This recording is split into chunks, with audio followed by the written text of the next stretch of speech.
क्या होगा अगर हमारे देश के चुनाव एक ही साथ और एक ही समय में हों?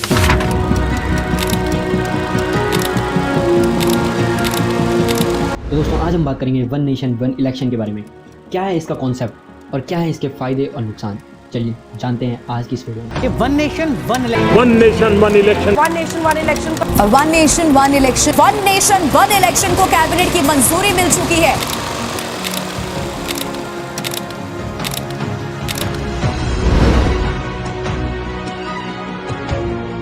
जैसे कि आपने आज तक देखा ही होगा, हमारा देश हर समय इलेक्शन मोड में ही रहता है, चाहे कभी वो लोकल बॉडीज़ के इलेक्शन हो, स्टेट बॉडीज़ के, या फिर हमारे जनरल इलेक्शन यानी कि लोकसभा इलेक्शन। अभी के समय में इंडिया में इलेक्शंस अलग अलग समय होते हैं।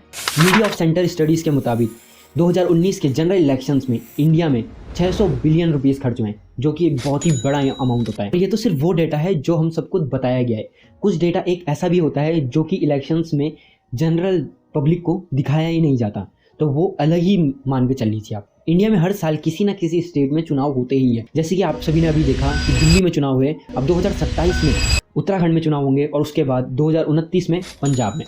तो ऐसे ही इलेक्शन हम हर समय चलता रहता है। लेकिन ONOE यानी कि वन नेशन वन इलेक्शंस के लागू होने के बाद इंडिया में सभी इलेक्शन यानी कि लोकसभा और विधानसभा के इलेक्शन एक साथ किए जाएंगे, यानी कि CM सभी स्टेट्स के CM और PM के चुनाव एक साथ होंगे, जिसके कारण से वोटिंग भी एक साथ होगी और रिजल्ट्स भी एक साथ ही आएंगे, जिसके कारण इंडिया को बहुत से फायदे होंगे।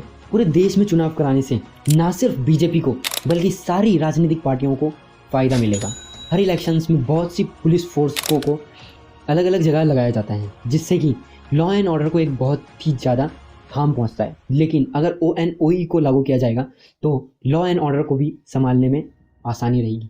हर बार चुनाव के दौरान आचार संहिता यानी कि प्रेसिडेंट्स रूल लगाया जाता है, जिसमें कि बहुत सी पॉलिसीज़ को लागू कर रह जाता है। लेकिन अगर ONOE यानी कि वन नेशन वन इलेक्शंस को लागू किया जाता है तो पॉलिसीज़ को लागू करने में भी ज़्यादा आसानी रहेगी, और जिसके वजह से इंडिया की ग्रोथ में बहुत ही ज़्यादा फ़ायदा मिलेगा। हर समय इलेक्शंस के कारण इंडिया की गवर्नमेंट ज़्यादातर इलेक्शंस में ही बिजी रहती है, जिसके कारण उसको जनता का काम करने का तो मौका ही नहीं मिलता। लेकिन अगर ONOE लागू होता है, जनता को भी बहुत फ़ायदा मिलेगा और इंडिया की गवर्नमेंट भी बिना डिस्ट्रैक्शंस के इंडिया के लिए काम कर सकेगी। तो जैसा कि आप सभी ने सुना ही होगा कि हर सिक्के के दो पहलू होते हैं, तो जितने वन नेशन वन इलेक्शंस के फ़ायदे हैं उतने ही नुकसान भी होंगे। तो इसका जो सबसे बड़ा नुकसान है वो है, अगर किसी स्टेट की गठबंधन की सरकार गिर जाती है तो पूरे कंट्री में दोबारा से चुनाव कराने पड़ जाएंगे। फॉर एग्ज़ाम्पल, अभी बिहार में NDA की गठबंधन वाली सरकार है, लेकिन अगर वो सरकार वन नेशन वन इलेक्शंस के बाद की बात कर रहा हूँ मैं, अगर वो सरकार गिर जाती है तो पूरी कंट्री में यानी कि 28 के 28 स्टेट्स में दोबारा से चुनाव कराने पड़ जाएंगे। दूसरा जो इसका सबसे बड़ा नुकसान होगा वो होगा, छोटी पार्टियों को बढ़ावा नहीं मिल पाएगा।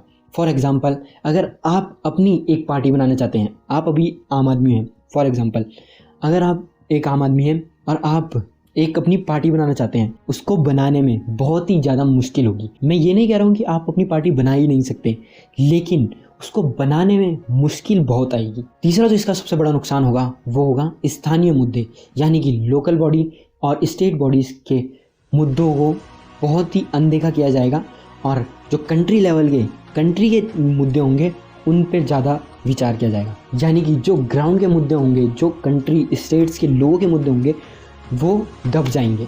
इंडियन गवर्नमेंट ने इसके लिए एक कमेटी बनाई है जो कि ये देख रही है कि ये हमारी कंट्री की डेमोक्रेसी के लिए अच्छा होगा या फिर नहीं। लेकिन इसे लागू करने के लिए इंडियन कॉन्स्टिट्यूशन में बहुत से बदलाव करने होंगे, और इसके लिए सारी पार्टियों की सहमति बहुत ही ज़रूरी होगी। तो दोस्तों आज की वीडियो के लिए बस इतना ही। अगर आप लोगों को मेरी वीडियो पसंद आई हो तो इस चैनल को सब्सक्राइब जरूर करिए। तो दोस्तों मैं मिलूँगा आपसे ऐसी किसी नई वीडियो में, तब तक के लिए अपना ख्याल रखिए। जय हिंद, जय भारत।